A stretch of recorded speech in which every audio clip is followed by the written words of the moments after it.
years ago, I woke up one Thursday morning and I could feel my lower back was pretty sore and stiff. I hadn't done much the previous day, so I didn't think much of it and thought that, as I got out of bed and moved around, it would just loosen up, just as many aches and pains had done previously. After all, I was indestructible, right? Well, I attempted to get out of bed, but I was unable to sit up. As well as being in pain, I was a little confused as to why I couldn't sit up.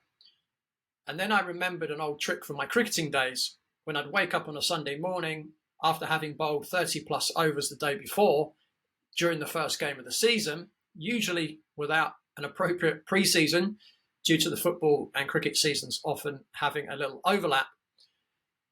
And I'd be sore from head to toe, and the only way I could get out of bed was to roll sideways. At least this time, unlike in my cricketing days, I didn't have to get up stiff and bowl another 30 plus overs that day. So there was one benefit. So I tried to roll over, but even this was extremely sore and painful. Now I was starting to think that this was something perhaps a little more serious than just sore muscles. Then I remembered the previous week and weekend I'd been teaching a course at the Czech Institute, and I experienced stiffness and soreness around the region of my sacroiliac joints at the base of my spine. At the time, I put it down to, standing for long periods as I was teaching. And I thought after the course was over, I could stretch, rest and mobilize, and I'd be just fine, just like many times before. The strange thing was, since the course finished, my lower back had felt okay. I finished the course on a Sunday, rested and took the day off on the Monday, went into work on Tuesday, and I performed a deadlift workout. Interestingly, I did abandon the workout because I felt sharp pain in my right knee during the lifts, and my intuition and the pain teacher were telling me I should stop and not continue. As you'll soon see, abandoning that workout was a very good decision. The no pain, no gain mentality there could have been very detrimental to me in that situation. So I was lying there in bed on the Thursday morning after doing no exercise the day before, and I couldn't move. I was in pain, and I was trying to decipher how I was going to get out of bed and stand up. In the end, I forced myself to roll sideways off the edge of the bed, which wasn't exactly pleasant, and I ended up face down on the floor next to my bed. At this point, I realized I had pain and numbness all the way down my left leg, all the way to my toes. Due to my training in lumbar spine pathology, I was aware of the different regions of dermatomes in my leg, and because I was aware of exactly where the numbness was located, I could guesstimate what nerves were being trapped in my spine. My guess was that my lumbar discs at the L4-5 and L5-S1 levels were protruding onto the nerves that exit the spine at those levels, which also supply nerves to the legs. It was only the left leg that was experiencing the pain and numbness, so that led me to suspect that the nerve occlusion was due to a disc bulge or bulges, because other causes of those symptoms are often bilateral, meaning affect both legs. Disc bulges are most often just on one side, which is why I was thinking it was a disc injury at that stage. So I'm lying face down in my bedroom and I thought, well, it's just a couple of bulging discs. I know how to centralize the discs. I've helped many people to centralize bulging discs before. So whilst on the floor, I started performing McKenzie press-ups, which if you've never seen it before, it's like doing a normal press-up, but your legs and pelvis stay in contact with the ground. It's also a little bit similar, but not exactly the same as doing the cobra pose in yoga. The McKenzie press-ups help to push the discs anteriorly and away from the spinal cord and the spinal nerve roots. So I performed the McKenzie press-up, and my next thought was, okay, I need to stand and do the side glide to centralize the discs that I thought had bulged to the left, trapping the spinal nerve roots, which was in turn causing the symptoms down my leg via the sciatic nerve. Having coached many people with disc bulges how to centralize a posterior disc bulge, I knew how to get up from the ground without causing an issue. Using the technique I had taught many times, I managed to stand okay without worsening the symptoms. I then performed a left side glide, so I had my right side towards the wall, left hand on my left side of my pelvis. My feet were about 50 centimeters from the wall, and my right forearm was resting against the wall.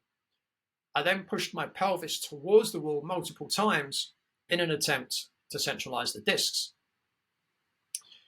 So I performed the McKenzie push-up, followed by left side glides, and my symptoms were exactly the same. I was hoping these mobilizations would have improved the situation and I could go on with the rest of my day as usual, but with a little extra care and caution. So I performed the mobilizations again. Again, no difference in the symptoms. So I did one more set of each of the mobilizations, and again, the symptoms remained exactly the same.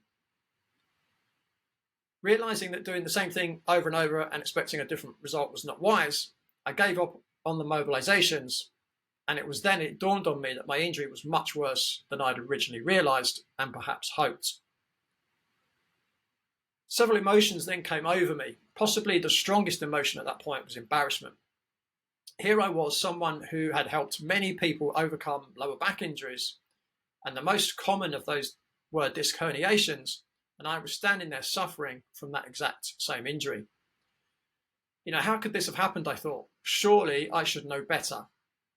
I think looking back, I was being a bit hard on myself, and at that point it was hard to imagine that the pain I was going through and about to go through for some time was one of the biggest blessings of my life. I was also experiencing fear, a lot of fear. Fear of not being able to work, fear of not being able to play tennis, fear of never getting back to lifting heavy weights in the gym, fear of not being able to do what was my favorite hobby at the time, DJing, and also fear of not getting back to Bikram yoga, which I really enjoyed. And I'll be speaking a little bit more about Bikram yoga a bit later. I was very fearful of not being able to do the things in life that brought me the most joy, but I also faced a potential crisis of identity. My whole identity revolved around being a practitioner, an athlete, an active and healthy person. What I was thinking at that time was, who would I become if I lost that identity? That was very concerning to me at that time. I then realized I needed to contact my clients I had scheduled to see that day, as it was clear I was not in any fit state to work. It was embarrassing having to tell my clients why I couldn't work that day. The next challenge I then faced was taking a shower and getting dressed.